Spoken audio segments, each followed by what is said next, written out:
संगठन भारत बनाया हुआ है, चिकित्सा जगत में क्या परेशानी है कि आप लोगों को जंतर मंतर आना पड़ा?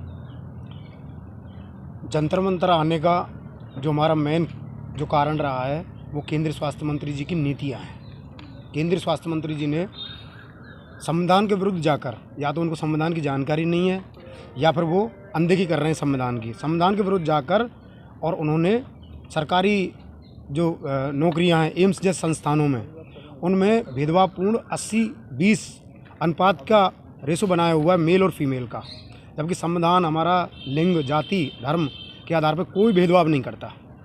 तो उसमें जो हमारे मेल नर्स लाखों की संख्या में बेरोजगार रह रहे हैं, सरकारी नौकरी नहीं मिल पा रही है, और जो एम्स जैसी जो संस्था हैं उनकी जो नियम बनाती है उसको central institute body of AIIMS, CIB of AIIMS बोलते हैं, और उसके जो अध्यक्ष होते हैं वो केंद्रीय स्वास्थ्य मंत्री जी होते हैं, केंद्रीय स्वास्थ्य एवं परिवार कल्याण मंत्री जी अपने। तो जैसे कि एक्चुअल में बात ये है कि हर्षवर्धन जी अच्छे आदमी होंगे, जो जानते होंगे हमारे जो नर्सिंग क्षेत्र में तो बहुत ज़बरदस्त भेदभाव किए हुए हैं। एक पर्टिकुलर अपनी लाइन के लिए काम कर रहे हैं, वो जिस क्षेत्र के वो स्वयं हैं उसके लिए ज़रूर वो काम कर रहे हैं, बकाया किसी भी क्षेत्र के लिए काम नहीं कर रहे, बकाया क्षेत्रों का शोषण कर रहे हैं नर्सिंग क्षेत्र का। दूसरी बात, एक तो ये सरकारी नियमों, जो सरकारी संस्थाओं के लिए एम्स जैसे के जो नियम बनाए हैं भेदभावपूर्ण, ये बहुत गलत है। दूसरी चीज़ मैं आपको बता दूं, माननीय सुप्रीम कोर्ट में केस लगाया गया था, जो प्राइवेट अस्पतालों में जो नर्सिंग स्टाफ काम करता है उसकी सैलरी और वेतनमान के लिए केस लगाया गया था। तो माननीय सुप्रीम कोर्ट ने आदेश दिया था कि भाई नर्सिंग स्टाफ के वेतनमान के लिए संसद से कानून बनाया जाए। उन्होंने, केंद्रीय स्वास्थ्य मंत्री जी ने उस कानून को की फॉर्मेलिटी आदेश की, सुप्रीम कोर्ट के आदेश की फॉर्मेलिटी को पूरा किया है, और उन्होंने लेटर बना के राज्यों पे थोप दिए हैं कि राज्य इसके लिए कानून बनाए, जबकि उसमें स्पष्ट लिखा है कि केंद्र सरकार और राज्य सरकार कोई भी कानून बना सकती है। तो केंद्र सरकार क्यों कानून नहीं बनाए जो एक साथ पूरे देश में लागू हो? ये नहीं चाहेंगे केंद्रीय स्वास्थ्य मंत्री जी।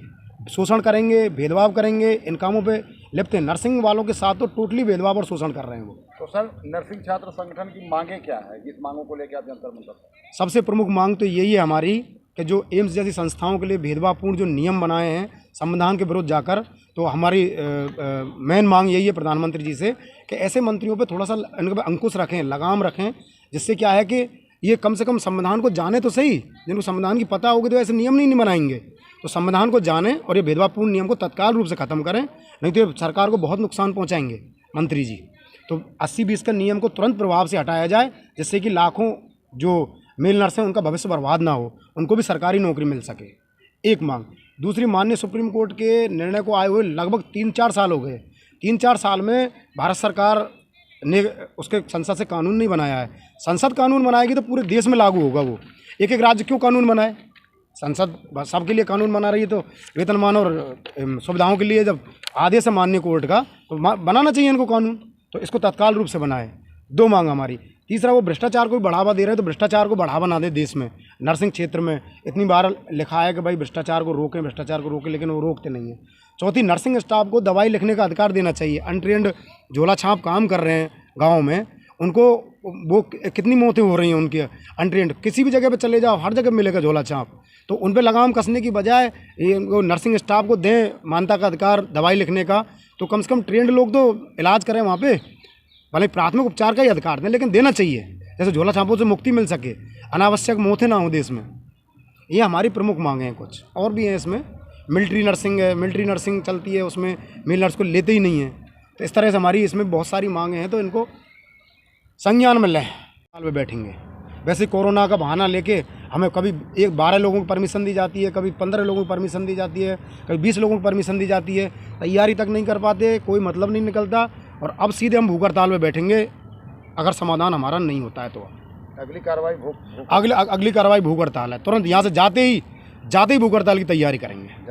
जाते ही भूख हड़ताल तैयारी। बहुत बहुत धन्यवाद गोपाल जी। क्या कहेंगे साहब? सिंह है, मैं ग्वालियर से जिलाध्यक्ष नर्सिंग छात्र संगठन से, जो कि कोरोना काल में स्टूडेंटों की कोई क्लासेस नहीं चली हैं, उनको प्रमोशन दिया जाए, जो कि हमने काफ़ी बार ज्ञापन दिए हैं, उनकी कोई मांग पूरी नहीं हो रही है। और जैसे कि ग्वालियर में भी नर्सिंग कॉलेजों की मान्यता दी गई है, जो फर्जी तरीक़ों से दी गई है, जिनके पास ना तो कोई भवन है ना कोई हॉस्पिटल है, ओनली कागज़ों के आधार पर भरपाई की गई है, जो पैसे ले दे के उनको मान्यता दी गई है, जो कि व्यक्ति ग्वालियर के रहने वाले नहीं, अदर स्टेट के रहने वाले उन लोगों को मान्यता दी गई जिनके पास ना तो कोई प्रूफ है ना आईडी प्रूफ है, उन लोगों को मान्यता दी गई। हम लोग इस पर विरोध करना चाहते हैं और अगर हमारी मांग पूरी नहीं हुई तो हम भोपाल में धरना प्रदर्शन करेंगे। जी सर। नर्सिंग छात्र संगठन प्रदेश अध्यक्ष राजस्थान इकाई। तो हमारी मुख्य मांग ये है कि केंद्रीय स्वास्थ्य मंत्री जी के द्वारा एक मीटिंग का आयोजन किया गया था एमसीसी संस्थाओं के अंदर। उन्होंने वहाँ पे एक नियम कानून पारित किया जिसके अंदर 80% फीमेल और 20% मेल। तो ये जो नियम है देखा जाए तो गलत है, क्योंकि आज के टाइम के अंदर 90% मेल चल रहे हैं और जबकि उन्होंने 80% फीमेल का कानून लागू किया है। तो हम ये चाहते हैं भाई प्रधानमंत्री महोदय जो है उनको तुरंत प्रभाव से ख़त्म करके समान नियम के हिसाब से इसको लागू करें। दूसरा कि भाई सुप्रीम कोर्ट के आदेश अनुसार प्राइवेट हॉस्पिटल नर्सेज का वेतनमान 20,000 रुपये होना चाहिए, लेकिन पूरे भारत देश के अंदर देखा जाए तो नर्सेज का जो वेतनमान है निजी हॉस्पिटलों के द्वारा वो 5 से 7,000 रुपये उनको दिया जा रहा है। तो मोदी प्रधानमंत्री से यही निवेदन करते हैं कि भाई अपने स्तर पर कानून बनाकर उनको पूरे देश में लागू किया जाए। सर, जैसे आपने भूख हड़ताल की बात की, ये भूख हड़ताल कहाँ कहाँ पे होएगी? किसी राज्य में होएगी या फिर दिल्ली के जंतर मंतर पे ये भूख हड़ताल चलेगी? और कितने दिन? जब तक मांगे पूरी नहीं हुई तब तक भूख हड़ताल चलती रहेगी। भूख हड़ताल का हमारा प्लान जंतर मंतर का ही है। जंतर मंतर पे भूख हड़ताल करेंगे हम, क्योंकि हमारा केंद्र स्वास्थ्य मंत्री जी से है मेन हमारा, और हमारी सब राज्यों में इकाइयाँ हैं, जिलों में इकाइयाँ हैं। वो अपनी जगह पे जो यहाँ नहीं आ पाएगा वो अपने राज्यों में और जिलों में भूख हड़ताल पे बैठेगा, लेकिन मेन हमारा जो जगह रहेगी, स्थान जो रहेगा भूख हड़ताल का, केंद्र हमारा जंतर मंतर ही रहेगा। आज सर आप किसको ज्ञापन देंगे? अभी हम पूरा लगभग 10 से 20 दिन तक वेट करेंगे। सरकार अगर हमारी मांगें मान लेती है और ये भेदभावपूर्ण कार्यों को बंद करती है, नर्सिंग का शोषण बंद करती है तो ठीक है, और नहीं तो फिर हम तत्काल तैयारी में लग जाएंगे 15-20 दिन के बाद। आज आप ज्ञापन किसको देंगे, अपनी मांगे किसको देंगे? प्रधानमंत्री जी को ज्ञापन देंगे। प्रधानमंत्री जी, स्वास्थ्य मंत्री जी को देने से कोई मतलब नहीं है। कई बार स्वास्थ्य मंत्री जी के यहाँ पे दे के आ गए हैं, मिल के बता के भी आ गए हैं, लेकिन उनको शोषण और भेदभाव करना है वो नहीं मानेंगे। और हम तो मोदी जी से यही मांग करते हैं तो ऐसे मंत्री को हटाया जाए मंत्रिमंडल से, नहीं तो बर्बाद करेंगे सरकार को ये लोग।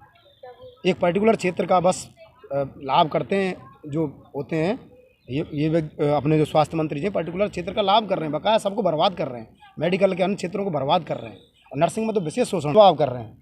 लगता है इनको कोई जानकारी है ही नहीं। मैं पूर्व में बता चुका हूँ, संविधान को इन्होंने नहीं पढ़ा है या ये संविधान के बारे में जानते नहीं कुछ भी।